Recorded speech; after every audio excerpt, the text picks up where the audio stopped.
Game performance optimization, a daunting task in game development. What to do, where to begin, how to measure. Last week I went over the quick fixes and the more obscure CPU optimization tips. If you missed it, you can watch it here.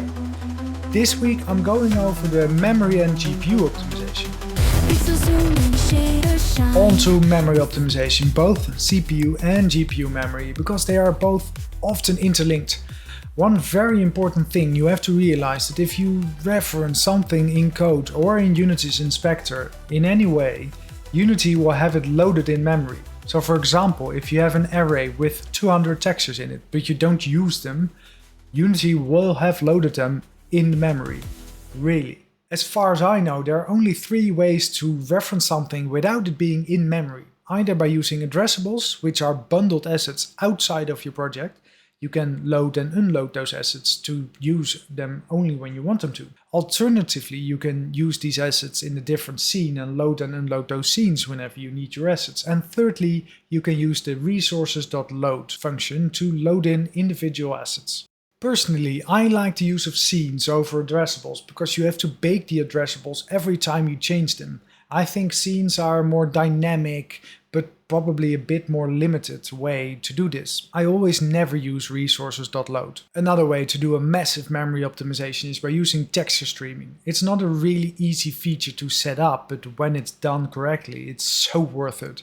You have to enable it for each texture manually, and for some of the textures you don't want to actually, like UI sprites and terrain textures, as they will look very, very bad in the game, but for most of the other textures, it's great. I'm a lazy programmer, so I always create a small script that automatically enables the boolean on all my textures, excluding the ones that are used by the terrain and in a specific folder, like my UI folder. Then, after enabling it on all the textures you want it on, you have to enable it in the project quality settings as well, with some additional tweakable settings. With texture streaming enabled, Unity only loads in lower resolution versions of your textures that are further away from the camera, like many always are.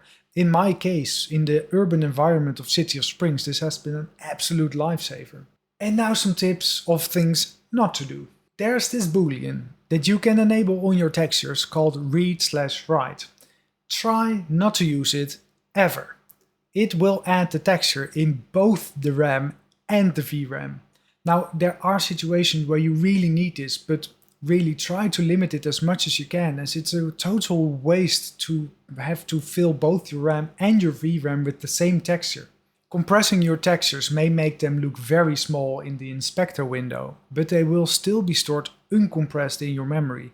Compressing them only improves your build size and possibly speed up your loading times.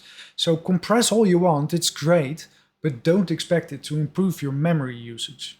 Remember when we talked in the profiler in my previous video? Did you ever see big spikes in it? Those are probably caused by the garbage collector. The garbage collector is an automated system that cleans up unused memory, but this is a heavy process and the big spikes are generally caused because you destroyed objects, cleared big arrays, or unloaded certain types of audio files, for example. Try not to do this. Always try to reuse or pool assets that you often use instead of destroying and reinstantiating them. This will save you a lot of spikes from the garbage collector. But how to profile the actual memory usage? Luckily, Unity has a built-in tool called the Memory Profiler. However, there's one but. You can't really use this tool in the editor because Unity likes to speed up your workflow by not cleaning the memory usage. So the data you get when using the Memory Profiler in the editor on play mode is filled with all the data caused by previous play sessions. To properly profile the used memory, simply create a development build of your game with the option to auto-connect the profiler. Then you can easily create a memory snapshot of a frame. Another thing to keep in mind, and it's quite a bummer, is that Unity did something super cool and awesome and made this memory profiler useless for Unity 2021 and older. Yay, Unity. So run the build, make sure the editor is attached, press the capture button, click on the snapshot and go to the Unity Objects tab. Here you'll see all the objects that are currently loaded in your memory. I really love this tool because it made me aware of things like that I had 20 real-time cinematics in City of Springs that all referenced textures and models that were only used once in the whole game. I ended up moving these cinematics into different scenes that I only loaded in whenever I needed them, and this saved me many megabytes of memory. On to GPU performance optimization. Now personally, I find GPU optimization the most difficult and daunting task, and it's also very project specific.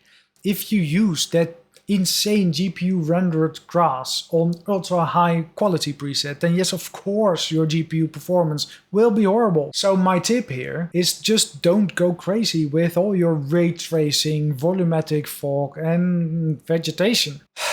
But of course you want to go crazy with all your ray tracing, volumetric fog and vegetation, because it makes your game look epic. Well, in that case, just use an upscaler like FSR, DLSS or XS. They will allow your game to run at a much lower resolution, which makes it a lot easier for your GPU to actually perform all those insane volumetric fog and ray tracing calculations. You can trust the upscalers to make it look awesome again. Now, you may think you're just trying to sell your own assets, Dominic, you lazy bastard. Yes, you damn right I am, but why do you think I made these assets in the first place? I am a true believer and I will never make a project without upscalers anymore. And that's it. At least for now. Of course there are many more ways to improve your game's performance, but I think this is a good start. That said, if you think I missed something crucial, or if you know something or some obscure or fancy trick to get better performance in Unity, please let us know in the comments. Yet again, I'm really interested to know if you liked this video or didn't, and hope to see you again next week. Pixel zoom and shader shine, boost the speed, make code align, running smooth like Sonic Dash, frame by frame we're moving fast.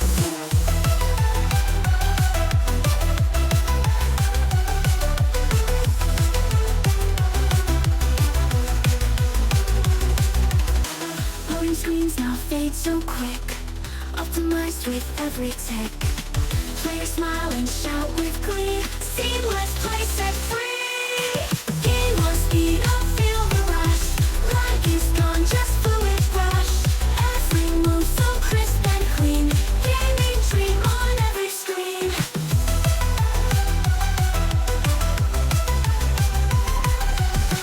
Codifying pure lightning bolts, games alive with no default.